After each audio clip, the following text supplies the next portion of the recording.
ஆப்பிள்ஸ்ல ஒட்ட ஸ்டிக்கர்ஸ்க்கு பின்னாடி இவ்வளவு பெரிய சீக்ரெட்ஸ் இருக்கா? இந்த விஷயம் மட்டும் தெரிஞ்சா நம்ம இந்தியா பசங்க எல்லாரும் டோகோங்கிற ஊருக்கு ஓடி போயிருவாங்க. பேப்படம் பாக்குறதுனால நமக்கு இவ்வளவு பெனிஃபிட்ஸா? டாட்டூ போடுறதுனால நீங்க எவ்வளவு விஷயத்த இழக்க போறீங்கன்னு உங்களுக்கு தெரியுமா? பால் கெட்டு போகாம இருக்க இப்படி கூட பண்ணுவாங்களா? இந்த மாதிரி இன்ட்ரெஸ்டான விஷயங்களை கேட்கறதுக்கு வீடியோவை ஸ்கிப் பண்ணாம ஃபுல்லா பாருங்க ஃப்ரெண்ட்ஸ். நம்பர் 1, கடலில் வாழும் இந்த ஜெல்லி மீன்கள் தான் ஆமைகளோட பிரத்யேக உணவா இருக்குது. இது பார்ப்பதற்கு கடலில் கலக்கும் கழிவுகளான பிளாஸ்டிக் பைப்போட இருக்கிறதுனால ஆமைகள் கன்ஃபியூஸ் ஆகி ஜெல்லி ஃபிஷ்க்கு பதிலா இந்த பிளாஸ்டிக் பைகளை சாப்பிட்டு மூச்சு திணறி வருஷத்துக்கு 2000 கடல் ஆமைகளுக்கும் மேல இறந்து கரை ஒதுங்குதுன்னு சொன்னா உங்களால நம்ப முடியுதா? நம்பர் 2, பேய் படம் பார்த்தா உங்க வெயிட் குறைன்னு சொன்னா உங்களால நம்ப முடியுதா? ஆமாங்க, பேய் படம் பாக்குறதுனால வரக்கூடிய பயத்தினால 200 கலோரிகள் 90 நிமிடங்கள் அப்படிங்கிற விகிதத்துல குறையுது. இதுக்கு காரணம் நம்ம பயப்படும் போது இதய துடிப்பு அதிகமாகிறது தாங்க. அப்ப இனி வெயிட் குறைக்கணும்னு நினைக்கிறவங்க எல்லாம் கஷ்டப்பட வேண்டாம், பேய் படம் பார்த்தாவே போதும். நம்பர் 3, நம்ம வீடுகள்ல பால் கெட்டு போகாம இருக்க நம்ம ஃப்ரிட்ஜ்ல வைப்போம். பழைய காலங்கள்ல ஃப்ரிட்ஜே இல்லையே, அப்ப அவங்க எல்லாம் என்ன பண்ணாங்கன்னு தெரியுமா? பழைய காலங்களில் பால் கெடாமல் இருக்க தவளைய பால்ல போட்டு வச்சிருவாங்க. என்ன இதுன்னு முகம் சுளிக்கிற அளவுக்கு இருந்தாலும் இதாங்க உண்மை. தவளைகள் இருவாழ்வியா இருக்கிறதுனால பாலில் போட்டாலும் சாகாது. தவளையோட தோல்ல உருவாகும் இந்த பிக்மெண்டேஷன் தான் பால்ல கலர்லெஸ்ஸா கலந்து பாலை 3 நாட்கள் வரைக்கும் கெடாம இருக்க செய்யுமா. இதனால பால்ல எந்த கெட்ட பாக்டீரியாவும் கலக்காது. அது மட்டும் இல்லாம பாலோட நிறம் சுவை எதுவுமே மாறாதாங்க. நம்பர் 4, வாரத்துல இருக்க 7 டேஸ்ல டியூஸ்டே தான் ஆக்டிவான டேன்னு சொல்லப்படுது. அதுக்கான காரணம் என்னன்னா, நம்ம சண்டே வீட்டுல நல்லா ரெஸ்ட் எடுத்துட்டு மண்டேக்காக யாரும் ரெடியா இருக்க மாட்டாங்க. அதனாலதான் மண்டே யாருக்கும் டைம் பாஸ் ஆகுறதே இல்ல, போரிங்கா இருக்கு. சண்டே நம்ம ரெஸ்ட் எடுத்ததோட சோம்பேறித்தனம் மண்டே கொஞ்சம் இருக்கதான் செய்யும். அதுவே டியூஸ்டே நம்ம திரும்ப ஒர்க் மோட் ஆர் ஸ்டடி மோடுக்கு ரெடி ஆயிடுவோம். ஆனா திரும்ப வெனஸ்டே தர்ஸ்டே ஃப்ரைடே எல்லாம் நம்ம சண்டே எப்ப வரும்னு யோசிச்சே சோர்வாயிரும். அதனால டியூஸ்டேவை தான் ஆக்டிவ் டேன்னு சொல்றோம்.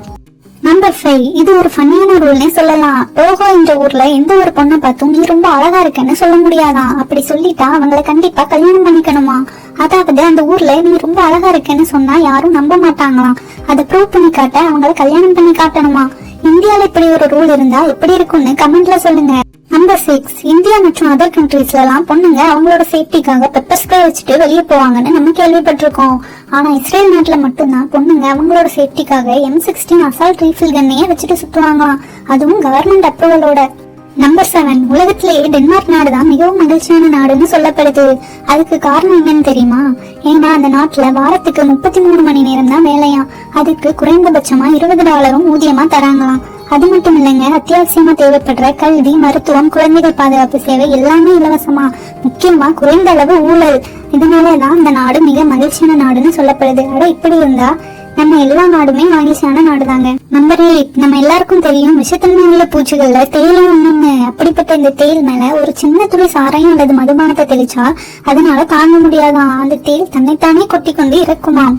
நம்பர் 9, பொதுவா நம்ம வீட்டுக்கு வரவங்களுக்கு முதல்ல தண்ணீர் கொடுப்போம். அதுக்கு பின்னால் உள்ள காரணம் என்னன்னு யோசிச்சிருக்கீங்களா? உடலையும் மனசையும் குளிர்விக்கும் சக்தி இந்த தண்ணீருக்கு உண்டு. யாராவது கெட்ட எண்ணத்தோட வண்ணத்தோட உங்க வீட்டுக்கு வந்திருந்தாலும் அந்த எண்ணத்தை நீக்கி மாற்றும் தன்மை இந்த தண்ணிக்கு உண்டு. அதனாலதான் இனிமே காஃபி ஜூஸ் கொடுக்கறதுக்கு முன்னால தண்ணீர் மறக்காம கொடுங்க. நம்பர் 10, தங்கத்தை நம்மளால சாப்பிட முடியுமாங்கிற கேள்வி நிறைய பேர்த்த இருக்கு. ஆனா சாப்பிட முடியும்னு சொன்னா நம்புவீங்களா? ஆமாங்க, 24 கேரட் பியூர் தங்கத்தை நம்ம சாப்பிடுறதுனால நம்ம உடம்புக்கு எந்த பாதிப்பும் கிடையாதான். ஏன்னா பியூர் கோல்ட்ல வேற எந்த மெட்டல்ஸுமே கலந்திருக்காது. மேலும் இது கழிவுகள் வழியா வெளியேறிடும். நீங்க ஒருவேளை தங்கத்தை சாப்பிடுறதா இருந்தீங்கன்னா அதுக்கு முன்னால அது சர்டிஃபைட் கோல்டான்னு செக் பண்ணிக்கோங்க. நம்பர் 11, நம்ம கடைகள்ல வாங்குற ஆப்பிள்கள்ல ஏன் இந்த மாதிரி ஸ்டிக்கர்ஸ் ஒட்டிருக்காங்கன்னு என்னைக்காவது யோசிச்சிருக்கீங்களா? அப்படி யோசிச்சிருந்தீங்கன்னா அதுக்கான ரீசனை இப்ப நான் சொல்றேன். ஒவ்வொரு ஆப்பிள்களையும் இப்படி ஒட்டிருக்க ஸ்டிக்கர்ஸ்ல இதை கவனிச்சீங்கனாலே போதும். அதாவது 4 இலக்க எண் அந்த ஸ்டிக்கர்ஸ்ல இருந்துச்சுன்னா அது ரசாயனம் வந்து தெளிக்கப்பட்டு வளர்க்கப்பட்ட பழம்னு அர்த்தமா. அதுவே 5 இலக்க எண் நம்பர் 8ல தொடங்குச்சுன்னா அது மரபணு மாற்றம் செய்யப்பட்ட இயற்கை முறையில் வளர்க்கப்பட்டவை. அதுவே 5 இலக்க எண் நம்பர் 9ல் தொடங்குச்சுன்னா அதுதான் இயற்கை முறையில வளர்க்கப்பட்ட மரபணு மாற்றம் இல்லாத பழம்னு தெரிஞ்சுக்கோங்க. இனிமேல் நீங்க கடைகள்ல ஆப்பிள் வாங்க போகும்போது இதெல்லாம் மறக்காம நோட் பண்ணுங்க. நம்பர் 12, பொதுவா நம்ம இந்தியாவில உள்ள நாணயங்கள் எல்லாம் இந்த கீழே இந்த மாதிரி சிம்பிள்ஸ் போடப்பட்டிருக்கும் பாத்திருப்பீங்க. இது சும்மா டிசைனுக்கு போட்டிருக்காங்கன்னு நீங்க நினைச்சீங்கன்னா அதுதான் தப்பு. ஒருவேளை அந்த காயின்ஸ்ல ஸ்டார் சிம்பிள் இருந்துச்சுன்னா அது ஹைதராபாத்ல தயாரிக்கப்பட்டதாம். ஒருவேளை இந்த மாதிரி டைமண்ட் சிம்பிள் இருந்துச்சுன்னா அந்த காயின் மும்பைல தயாரிக்கப்பட்டதாம். ஒருவேளை இந்த மாதிரி புள்ளி சிம்பிள் இருந்துச்சுன்னா அது நொய்டால தயாரிக்கப்பட்டதாம். ஒருவேளை எந்த சிம்பிளுமே போடாம இருந்துச்சுன்னா அதுதான் கொல்கத்தால தயாரிக்கப்பட்டதாம். நம்பர் 13, புதுசா பிறந்த யானையின் குட்டியானது சரியா நடக்கிறதுக்கு 22 மாதங்கள் ஆகிறதாங்க. இதுக்கு காரணம் யானையோட உடல் மற்றும் தலையோட எடை பிறக்கும் போதே 90 கிலோகிராம்ல இருந்து 121 கிலோகிராம் வரை இருக்குமாம். இந்த வெயிட் தூக்குற அளவுக்கு அதோட கால்களுக்கு பலம் அப்போது இருப்பதில்லையாம். நம்பர் 14, நம்ம உடம்புல எல்லா பகுதிகளிலும் ரத்த ஓட்டம் இருக்கு. ஆனா ஒரு பகுதியில மட்டும் ரத்த ஓட்டம் இல்லைன்னு சொன்னா உங்களால நம்ப முடியுதா? நம்ம கண்ணுல உள்ள கார்னியாங்கிற விழித்திரை தான் அந்த பகுதி. அப்ப அது மட்டும் எப்படி இயங்கிட்டு இருக்குன்னு நமக்கெல்லாம் ஒரு டவுட் வரலாம். அது ஒண்ணும் இல்ல, காற்றுல உள்ள ஆக்சிஜனை மட்டுமே எடுத்துதான் அது இயங்கிட்டு இருக்கு. நம்பர் 15, நம்ம குளிக்கிற தண்ணியிலயோ அல்லது முகம் கழுவுற தண்ணியிலயோ கொஞ்சமா உப்பை கலந்து யூஸ் பண்ணோம்னா ஒரு வாரத்திலேயே நம்ம ஃபேஸ்ல ஒரு ஃபேர்னஸ் தெரியுமாங்க. இதுக்கு காரணம் உப்பு ஒரு கிளென்சிங் எலமெண்ட். இது நம்ம தோள்களில் உள்ள டெட் செல்ஸ் எல்லாம் ரிமூவ் பண்றதுக்கு ஹெல்ப் பண்ணுது. இதனாலதான் ஒரு வாரத்திலேயே நல்ல ஒரு வித்தியாசத்தை நம்மளால பார்க்க முடியுது. நம்பர் 16, மாத்திரைகள்ல ஏன் இந்த மாதிரி சென்டர்ல கோடு இருக்கு? ஏன் சில மாத்திரைகள்ல கோடுகளே இல்ல? ஏன் சில மாத்திரைகள் கேப்சூல் வடிவத்துல இருக்கு? வாங்க அதுக்கான காரணத்தை பார்க்கலாம். சென்டர்ல கோடு இருக்கிற மாத்திரை இப்போ 100 மில்லிகிராம் இருக்குன்னா அதுல 2 பக்கமும் 50 மில்லிகிராம் சரிசமமா பிரிக்கப்பட்டிருக்குங்க. நமக்கு பாதிப்பு குறைவா இருக்கிற டைம்ல இந்த மாத்திரையை பாதியா உடைச்சு சாப்பிட்டுக்கலாம்னு அர்த்தம். கோடுகள் உள்ள மாத்திரையை மட்டும்தான் உடைச்சு சாப்பிடணும். கோடுகள் இல்லாத மாத்திரையை உடைக்கவும் முடியாது, உடைக்கவும் கூடாதுன்னு அர்த்தமாங்க.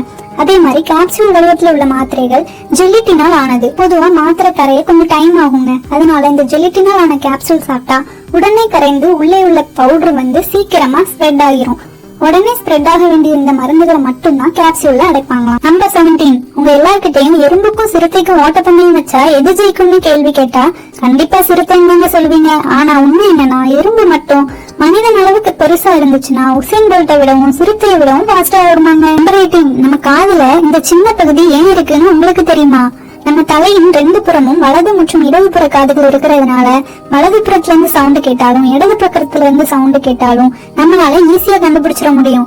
ஆனா முன்னாடில இருந்தும் பின்னாடில இருந்தும் வர சத்தத்தை கண்டுபிடிக்கிறதுக்கு தான் இந்த டிராகஸ் அப்படிங்கிற பகுதி இருக்குதுங்க. அதாவது முன்னாடி இருந்து வர சத்தம் இந்த டிராகஸ ஒரு ஸ்பீட் பிரேக்கர் மாதிரி டச் பண்ணி உள்ள போகுது. இதுவே சவுண்ட் பின்னால இருந்து வந்தா ஸ்ட்ரெயிட்டா உள்ள போகுது. இந்த வித்தியாசத்தை கண்டுபிடிக்கிறதுக்கு தாங்க இந்த டிராகஸ் இருக்கு. இது மட்டும் நம்ம காதுல இல்லைன்னா நம்ம சவுண்ட் எங்க இருந்து வருதுன்னே தெரியாம ரொம்ப குழம்பி போயிருவாங்க. நம்பர் 19, இந்த காலகட்டத்துல டாட்டூ போடுறது ஒரு ஃபேஷனா மாறிட்டு வருது.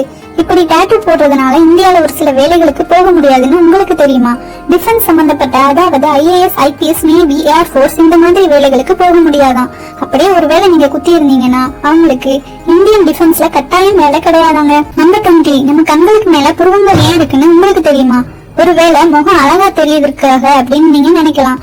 ஆனா உண்மை என்னன்னா நம்ம தலை மற்றும் நெத்தியில இருந்து வர வியர்வைகளை கண்ணுக்குள்ள போக விடாம தடுக்கிறதுக்கும் சூரிய ஒளி மற்றும் லைட் வெளிச்சங்களை ரொம்ப ஷார்ப்பா காமிக்காம கொஞ்சம் ஸ்மூத்தா காமிக்கிறதுக்காகவும் தாங்க இருக்கு.